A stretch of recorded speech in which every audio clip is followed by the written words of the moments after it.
পরীক্ষার হলে class topper কিছু শুনলে।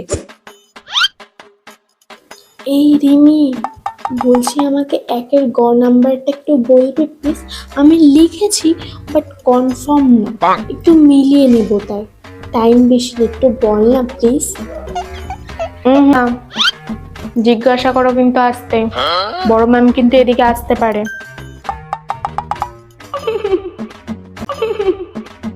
পরীক্ষার হলে ব্যাক বেঞ্চার কিছু শুনলে। এই, কে কি পেরেছিস আমাকে একটু বল ভাই, আমি কিচ্ছু পারিনি। একের ক খ গ খ, দুইয়ের ক খ গ ঘ আমি কিচ্ছু পারিনি, আর যেগুলো পেরেছি সেগুলো ঠিক হবে কিনা জানি না। প্লিজ ভাই, কে আছিস আমাকে একটু বল প্লিজ। ওই ক্লাস বেঞ্চ, কি কি সারা বছর পড়াশোনা না করে কি হল কালেকশন হচ্ছে এখন? আর একবার এরকম কর, খাতা কিন্তু আমি কেড়ে নেব।